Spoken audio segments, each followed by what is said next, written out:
வணக்கம் நண்பர்களே, welcome to my channel let's play fantasy. இன்னைக்கு நம்ம என்ன மேட்சுக்கான ப்ரெடிக்ஷன் பார்க்க போறோம்னா சென்னை வெர்சஸ் எஸ்ஆர்எச் மேட்சுக்கான ப்ரெடிக்ஷன் பார்க்க போறோம்.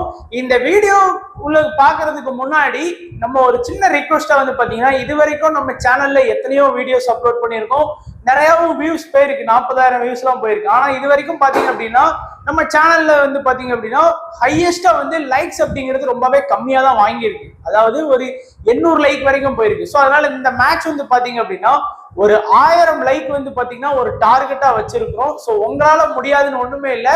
ஸோ நம்ம வீடியோனால ஒரு 0.1% உங்களுக்கு யூஸ்ஃபுல்லா இருந்திருக்கும் இவ்வளவு நாள். ஸோ அதனால பாத்தீங்க அப்படின்னா நீங்க எல்லாருமே மறக்காம இந்த வீடியோவை லைக் பண்ணுங்க. ஒரு 1000 லைக்ஸ் வருதான்னு பார்க்கலாம். ஸோ கண்டிப்பா உங்களோட சப்போர்ட் இருக்கும் அப்படின்னு நம்புறேன். ஸோ இன்னைக்கு பாத்தீங்கன்னா சிஎஸ்கே வெர்சஸ் எஸ்ஆர்எச் மேட்ச் 18வது மேட்சுக்கான ப்ரிவியூ பார்க்க போறோம். நீங்க அதுக்கு முன்னாடி நம்மளுடைய டெலிகிராம் சேனல்ல ஜாயின் பண்ணனாலும் மறக்காம ஜாயின் பண்ணிக்கோங்க. முக்கியமான அப்டேட் பிளஸ் ஃபைல் டீம் எல்லாமே நம்ம டெலிகிராம் சேனல்ல ஃப்ரீயா பாத்தீங்கன்னா கொடுத்துட்டு இருக்கோம். சோ அதே போல நீங்க இன்னமும் ஸ்போர்டைஸ் ஆப்ல ஜாயின் பண்ணல அப்படின்னா மறக்காம ஜாயின் பண்ணிக்கோங்க. உங்களுக்கு என்ட்ரி ஃபீஸ் வைஸாவும் ரொம்பவே கம்மியா இருக்கு. அது போக பாத்தீங்க அப்படின்னா நமக்கு லீடர் போர்டுலாம் பாத்தீங்கன்னா சூப்பரா கொடுத்துருக்காங்க ஐபிஎலுக்கு. ஸோ இப்போ மேட்சுக்கான ப்ரிவியூ பாக்குறதுக்கு முன்னாடி பாத்தீங்க அப்படின்னா நம்ம மேட்சுக்கான ப்ரிவியூ பாக்குறதுக்கு முன்னாடி பார்த்தோம் அப்படின்னா பிட்ச் ரிப்போர்ட் பார்த்துடலாம். ஸோ பிட்ச் ரிப்போர்ட் இந்த மேட்ச் பாத்தீங்கன்னா அகமதாபாத்ல தான் இந்த மேட்ச் பாத்தீங்கன்னா நடந்தது. ஸோ பிட்ச் ரிப்போர்ட்டை பொறுத்த வரைக்கும் 63 மீட்டர் ஆஃப் சைடும், 66 மீட்டர் லெக் சைடும், ஸ்ட்ரைட்ல பாத்தீங்கன்னா ஒரு 76 மீட்டர் பாத்தீங்கன்னா ஸ்கோர் பண்ணாங்க. அண்ட் பிச்சோட வியூ பாருங்க. லாஸ்ட் மேட்ச் இந்த பிட்ச் இருக்கிறதுல இந்த ஐபிஎல் ஹிஸ்டரியில இத்தனை வருஷமா நடந்ததுல ஒரு ஹையஸ்ட் பாத்தீங்கன்னா பண்ணாங்க. ஸோ அந்த மாதிரி ஒரு ஹை ஸ்கோர் இந்த பிட்ச்ல போச்சு எம்ஐ வெர்சஸ் எஸ்ஆர்எச் மேட்ச்ல. ஸோ அதே மாதிரி இன்னைக்கும் ஹை ஸ்கோர் போகுமான்னு கேட்டீங்கன்னா சொல்ல முடியாது. ஐபிஎல் போற போக்க பார்த்தா நேற்று கேகேஆர் நினைச்சிருந்தா அந்த டார்கெட்டையும் பினிஷ் பண்ணி 300 அடிச்சிருவாங்க போல, அந்த மாதிரி இருக்குது நிலைமை. பேட்டிங் பிச்சா பாத்தீங்கன்னா ஃபுல்லா இந்த சீசன்ல போட்டு கொடுத்துட்டு இருக்கிறாங்க. ஸோ அதனால கொஞ்சம் கவனமா ட்ரை பண்ணி பாருங்க. ஸோ ரெக்கார்ட் வைஸா பாத்தீங்க அப்படின்னா இந்த சீசன்ல இந்த ராஜீவ் காந்தி இன்டர்நேஷனல் ஸ்டேடியம்ல ஒரு மேட்ச் நடந்திருக்கு. 24 மார்ச் 2024 எஸ்ஆர்எச் வெர்சஸ் எம்ஐ மேட்சை பொறுத்த வரைக்கும் ஃபாஸ்ட் பாத்தீங்கன்னா 6 விக்கெட் எடுத்திருக்காங்க. பட் ஹை ஸ்கோர் தான். அண்ட் எஸ்ஆர்எச் 31 ரன் வித்தியாசத்துல வின் பண்ணியிருக்கிறாங்க. அண்ட் ரெக்கார்ட் வைஸாவும் பாத்தீங்க அப்படின்னா டோட்டலா ஒரு மேட்ச் நடந்திருக்கு. ஒன்னும் பேட்டிங் பெஸ்ட் தான் வின் பண்ணிருக்காங்க. ஸ்கோர் ரெண்டுமே 190 பிளஸ். எஸ்ஆர்எச் 273 ஸ்கோர் பண்ணியிருக்காங்க. எம்ஐ 246 ஸ்கோர் பண்ணியிருக்காங்க. ஆவரேஜா 170 இருந்து 180 வரைக்கும் நீங்க எதிர்பார்க்கலாம். சோ இன்னைக்கான நம்ம சேனலுக்கான ஃப்ரீ கிவ் அவே கொஸ்டின் என்ன அப்படின்னு பாத்தீங்க அப்படின்னா, யார் மோஸ்ட் ஃபேண்டசி பாயிண்ட் வாங்கி கொடுப்பா அப்படிங்கிறது தான் நம்மளுடைய ஃப்ரீ கிவ் அவே கொஸ்டின்ல வச்சிருக்கிறோம். அண்ட் 3 கொஸ்டினுக்குமே சரியா ஆன்சர் பண்ணீங்க அப்படின்னா உங்களுக்கான ஃப்ரீ கிவ் அவே அப்படிங்கிறது கண்டிப்பா கிடைக்கும். ஸோ அதனால மிஸ் பண்ணிடாதீங்க. ஸோ யார் மேட்ச்ல அதிகமா விக்கெட் எடுப்பா, யார் மோஸ்ட் ஃபேண்டசி வாங்கி பாயிண்ட் கொடுப்பா அப்படிங்கறத சொல்லுங்க. மறக்காம நம்மளோட டார்கெட்டை மறந்துடாதீங்க. 1000 லைக்ஸ் வாங்குறது நம்மளுடைய டார்கெட்டா வச்சிருக்கிறோம். அண்ட் இப்போ ரெண்டு டீமுக்கான ஹெட் டு ஹெட் பாத்தீங்கன்னா கொஞ்சம் ஆச்சரியமா தான் இருக்கும். டோட்டலா 19 மேட்ச் ரெண்டு டீமே விளையாண்டுருக்காங்க. இதுல 14 மேட்ச் சிஎஸ்கே வின் பண்ணியிருக்காங்க. எஸ்ஆர்எச் 5 மேட்ச் தான் வின் பண்ணியிருக்காங்க. சிஎஸ்கே கிட்ட எஸ்ஆர்எச் இது வரைக்கும் பெருசா வின் பண்ணதே கிடையாது. எஸ்ஆர்எச் கிட்ட 5 தோல்வி தான். ஆனா இவங்க 14 தோல்வி அடைஞ்சிருக்காங்க. 223 இவங்களோட ஹை ஸ்கோர், 192 தான் இவங்களோட ஹை ஸ்கோர். லோ ஸ்கோர் இவங்களுக்கு 132, இவங்களுக்கு 132 தான். ஸோ பட் எஸ்ஆர்எச் என்னதான் ஹோம் விளையாண்டாலும் சிஎஸ்கே கிட்ட ஹெட் டு ஹெட்ல ரொம்பவே பாத்தீங்கன்னா புவரா தான் பெர்ஃபார்ம் பண்ணியிருக்கிறாங்க. அண்ட் இப்போ பவுலர்ஸோட பேட்டில் நம்ம கண்டிப்பா பார்த்தே ஆகணும். ஸோ நட்ராஜன் பாத்தீங்கன்னா ருத்ராஜ் கெய்க்வாட் 2 வாட்டி விக்கெட் எடுத்திருக்கிறாரு. அடுத்த ரஹானே பூவி 6 டைம் விக்கெட் எடுத்திருக்காரு. மற்றபடி உம்ரான் மாலிக், வாஷிங்டன் சுந்தர், மார்க்கண்டே, நட்ராஜன் எல்லாம் பாத்தீங்கன்னா தலா ஒரு டைம் விக்கெட் எடுத்திருக்காங்க. அடுத்து சிவம் துபே நட்ராஜன் பாத்தீங்கன்னா ஒரு டைம் விக்கெட் எடுத்திருக்காரு. அண்ட் ஜடேஜா பூவியும் சரி நட்ராஜனும் சரி ஒரு டைம் விக்கெட் எடுத்திருக்காங்க. தோனியே, ஜான்சன், மார்க்கண்டே ஒரு டைமும், நட்ராஜன் பாத்தீங்கன்னா 2 டைம் விக்கெட் எடுத்திருக்கிறாரு. அடுத்து மோயின் அலி பிளேயிங் லெவல்ல இருக்க வாய்ப்பு மேபி இருக்கலாம். ஏன்னா இன்னைக்கு முஸ்டபிஸ் ரஹ்மான் இல்லாதனால ஒருவேளை தீக்ஷனாவை எடுக்காங்களா இல்ல மொயின் அலி எடுக்காங்களான்னு தெரியல. அதனால நம்ம வந்து மொயின் அலி ஸ்டாட்ஸ் வந்து உங்களுக்காக கொடுத்துருக்கோம். பட் நீங்க ஃபோக்கஸ் பண்ண வேண்டியது நட்ராஜன் நேம் வந்து பாத்தீங்க அப்படின்னா எல்லா இதுலயும் இருக்கு. அதே மாதிரி மூவியும் வந்து பாத்தீங்கன்னா விக்கெட் எடுத்திருக்கிறாரு. ஸோ சிவம் துபே சாரி நம்ம ரஹானே, ஜடேஜா, மொயின் அலி தான் விக்கெட் எடுத்திருக்காரு. ஸோ மேபி புவனேஸ்வர் குமார் இந்த சீசன்ல ஃபார்ம் அவுட்ல தான் இருக்கிறாரு. பட் இருந்தாலும் ஒரு கிராண்ட் லீக் அந்த மாதிரி கொஞ்சம் ஃபோக்கஸ் பண்ணீங்கன்னா நல்லதா இருக்கும்.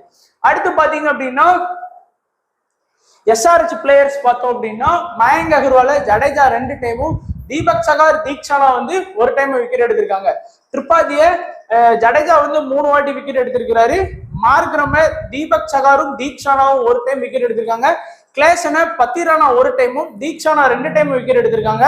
அடுத்து அபிஷேக் சர்மாவை ஜடேஜாவும் தீபக் சகாரும் ஒரு டைம் விக்கெட் எடுத்திருக்காங்க. ஸோ தீபக் சகார் வந்து எல்லா ஒரு டாப் 3 எல்லாரையுமே வந்து பாத்தீங்கன்னா விக்கெட் எடுத்திருக்கிறாரு. தீக்ஷானாவும் கொஞ்சம் விக்கெட் எடுத்திருக்காரு. பாத்தீங்கன்னா தெரியும், மயங்க் அகர்வால், மார்க்ரம், கிளாசன் சொல்லி விக்கெட் எடுத்திருக்காரு. இன்னைக்கு பிளேயிங் லெவல்ல வர்றதுக்கான வாய்ப்பும் இருக்கு முஸ்டபிஸ் ரஹ்மானுக்கு பதிலா. ஸோ இப்போ வந்து டைரக்டா வந்து பாத்தீங்கன்னா நம்ம வந்து ப்ரெடிக்ஷன் பாத்திரலாம். ஃபர்ஸ்ட் வந்து மயங்க் அகர்வாலும் ஹெட்டும் 2 பேருமே பாத்தீங்க அப்படின்னா இந்த சீசனை பொறுத்த வரைக்கும் மயங்க் அகர்வால் வந்து ஒரு மேட்ச் மட்டும் ஒரு 32 ரன் ஸ்கோர் பண்ணாரு. அடுத்த 2 மேட்சுமே பாத்தீங்கன்னா பெருசா ஸ்கோர் பண்ணல.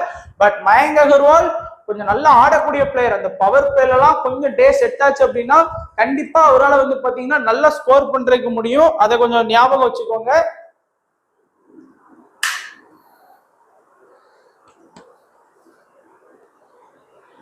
அதுக்கப்புறம் ஹெட் வந்து பாத்தீங்கன்னா இந்த சீசன்ல எம்ஐக்கு அகைன்ஸ்டா இதே பிச்சில் வந்து பாத்தீங்கன்னா 62 ரன் ஸ்கோர் பண்ணாரு. அதுக்கு அடுத்து வந்து பாத்தீங்கன்னா கொஞ்சம் அதிரடி ஆடி விக்கெட் விட்டாரு.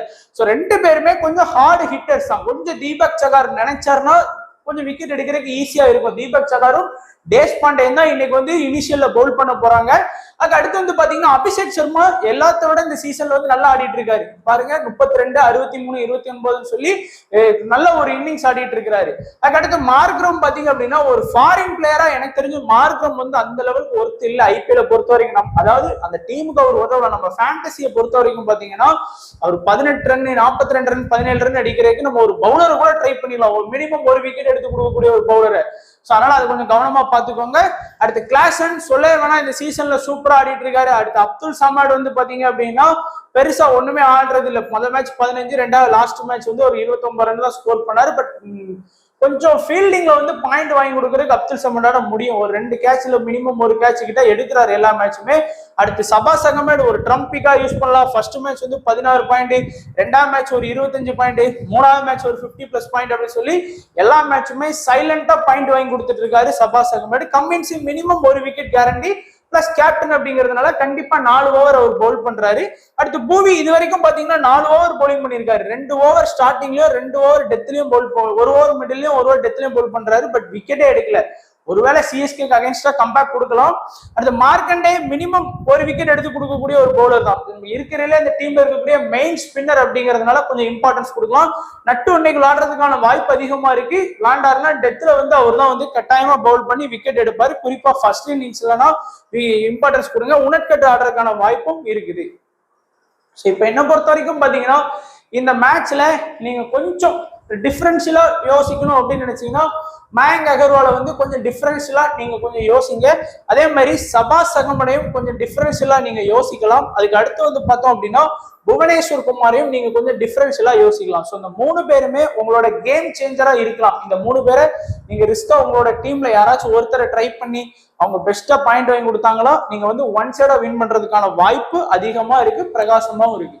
ஸோ சென்னை டீமை பொறுத்த வரைக்கும் ப்ரெடிக்ட் பண்றதே நம்ம டிஃப்ரெண்டா ப்ரெடிக்ட் பண்ணோம் அப்படின்னா ஈஸியா இருக்கும். அதாவது ஃபர்ஸ்டே வந்து பாத்தீங்கன்னா பவுலிங் ஆப்ஷன் எடுத்துக்கிட்டீங்கன்னா தேஷ்பாண்டே, தீக்ஷானா, பத்திரானா, ஜடேஜா, தீபக் சகார். ஸோ 5 ப்ராப்பரான பவுலிங் வச்சிருக்காங்க. 6வதுல வந்து பாத்தீங்க அப்படின்னா மிச்சல் இருக்காரு. 7வதுல வந்து பாத்தீங்கன்னா சிவம் துபே, 8வதுல வந்து பாத்தீங்கன்னா ரவீந்திரா. ஸோ அந்த லெவலுக்கு நம்ம ஃபோக்கஸ் பண்ணணும் இல்லை.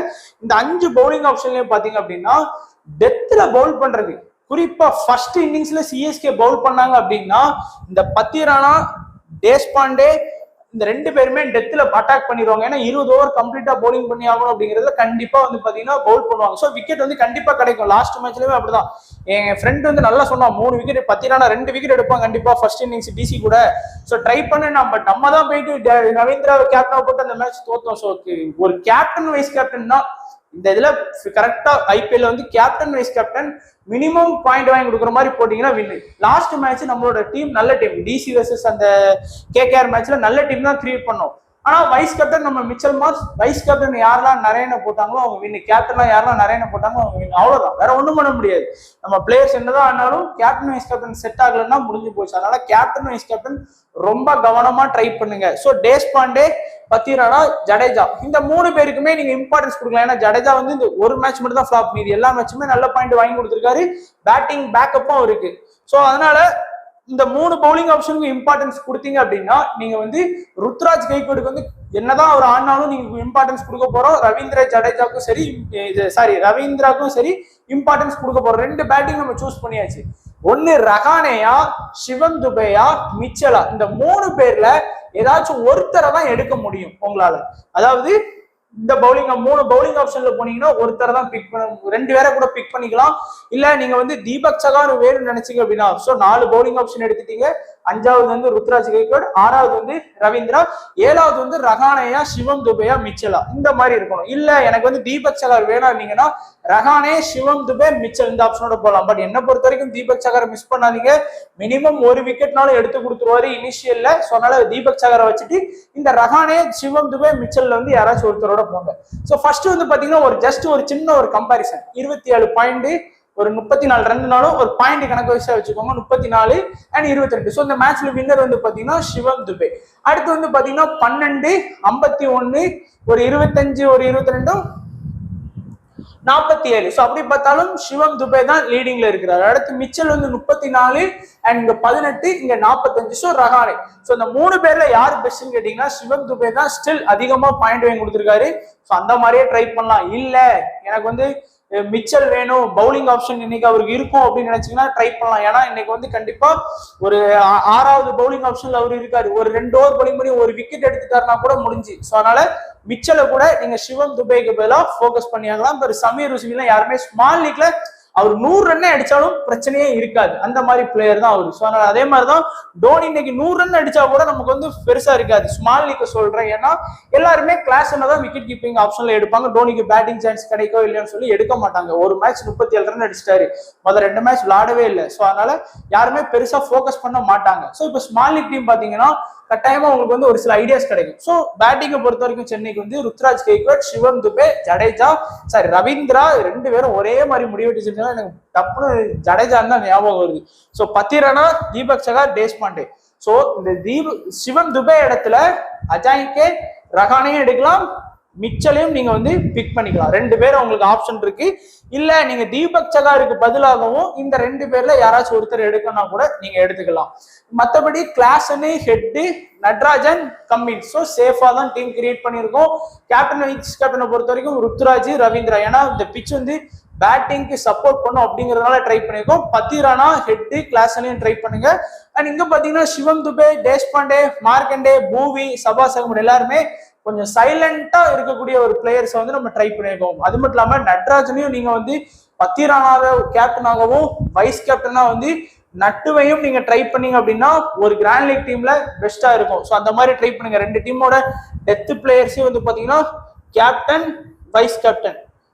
இங்க வந்து பாத்தீங்கன்னா இங்க விசியா போட்டீங்க அப்படின்னா இங்க வந்து கேப்டனா ட்ரை பண்ணி பாருங்க. ஸோ ரிசல்ட் நல்ல ரிசல்ட் கிடைக்கிறதுக்கு பாசிபிலிட்டி இருக்கு. ஸோ இதுதான் நண்பா நம்மளுடைய ப்ரெடிக்ஷன். ஸோ கண்டிப்பா நம்ம வீடியோ பிடிச்சிருக்கோம் நினைக்கிறேன். பிடிச்சிருந்தா அந்த 1000 லைக் 1000 லைக்ஸ்ங்கிறத இன்னைக்கு டார்கெட் வந்து கம்ப்ளீட் பண்ணுவோம். ஸோ கண்டிப்பா சப்போர்ட் பண்ணுவீங்க நம்புறேன். ஸோ வீடியோ பார்த்த எல்லா நண்பர்களுக்கும் நன்றி, வணக்கம். தேங்க்ஸ் ஃபார் வாட்சிங் நண்பா.